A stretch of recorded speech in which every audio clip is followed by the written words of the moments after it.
Have you ever wondered what happens to the toys we outgrow? Today, we are stepping into a quiet toy workshop to tell a story about a little toy whose biggest wish actually came true. Our story starts with Zippy. He was a small wolf who spent his early days comforting children as they drifted off to sleep, listening to their bedtime stories. Looking at this diagram, we can see that Zippy was a plush toy. He was made of soft fabric and stuffed with cotton, the kind of toy that's perfect for squeezing tight during a scary story. But as children grow up, they stop playing with their old toys. Zippy eventually found himself at a flea market, sitting on a dusty shelf and wishing he could stop being a stuffed animal. He wanted to be a real, living wolf. One night, a fairy heard Zippy's wish. Under the bright moonlight, his soft fabric peeled away, replaced by the rough coat of a living wolf. He was finally real. But the magic left behind a very strange detail. Right down the middle of his stomach was a shiny metal zipper. Even though he could finally howl at the moon, that zipper stayed firmly in place. It was a permanent reminder that he used to be a child's toy. Now that Zippy had a real body, he felt a sharp, painful hunger.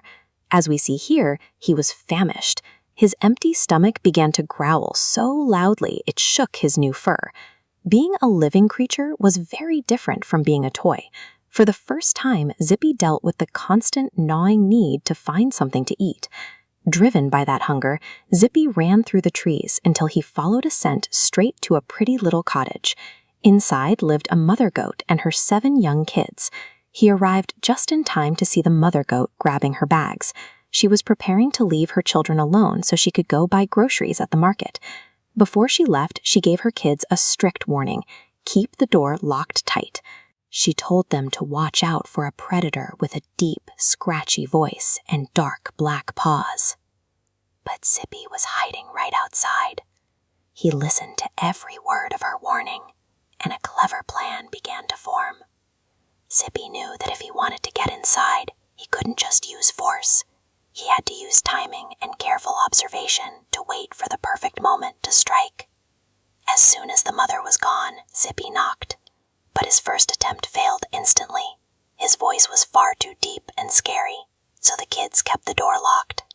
To fix this, Zippy ran to the bakery and swallowed a massive cake dripping with honey. The sweet honey coated his throat until his voice was as soft and gentle as a mother's. He returned and spoke with his new voice, but the kids were still cautious. They looked under the door and saw his dark, hairy paw, and they refused to let him in. Zippy sprinted to the mill and jammed his paws into a sack of white flour. Now his paws looked as bright and clean as the mother goat's. This diagram shows how Zippy created a disguise. By changing his voice and whitening his paws, he hid his true identity behind a look that the kids trusted. One lie hadn't been enough, but by layering these tricks together, he finally managed to break through the kids' defenses. Fooled by the white paws and the soft voice, the kids believed their mother had returned. They unlatched the lock and threw the door wide open. The cottage was suddenly filled with chaos. The little goat scrambled in every direction, diving under beds and squeezing into cupboards to get away from the wolf. One by one, Zippy found them. He swallowed 6 of the kids whole, missing only the smallest one, who was hiding inside a narrow grandfather clock. Zippy's greed led to a direct consequence. As this flowchart shows, eating such a heavy meal made him so tired that he stumbled outside and fell into a deep, heavy sleep. By giving in to his hunger, the predator had made himself vulnerable. He was now too slow and sleepy to notice any danger coming his way. When the mother goat returned to her ruined house, she feared the worst. But then the grandfather clock creaked open, and her youngest child ran out to tell her everything. They found Zippy snoring under a tree.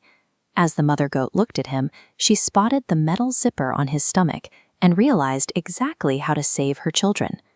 Working quietly, she grabbed the zipper and pulled it down. Because Zippy had swallowed them whole, all 6 kids popped out of his stomach, completely unharmed. While the wolf slept, the goats filled his empty stomach with heavy stones and pebbles. Then the mother goat carefully zipped him back up, leaving him exactly as she found him. The mother goat had used Zippy's own body to set a trap. By the time she was finished, the wolf wasn't full of food anymore. He was full of heavy garden rocks. When Zippy finally woke up, he felt a strange weight in his belly. He assumed he was just very full from his feast, but the stones were making him feel very uncomfortable. The dry stones in his stomach made him feel ravenous. As we see here, he had an extreme, desperate thirst that drove him toward the river for a drink. Zippy leaned over the water, but the heavy stones shifted. The weight pulled him forward, and he fell into the river, sinking straight to the bottom because of the rocks he carried inside. Back in the quiet workshop, Zippy's story reminds us that getting what we want can change our lives in ways we don't expect. He got his wish to be a real wolf, but he couldn't escape the consequences of how he chose to live.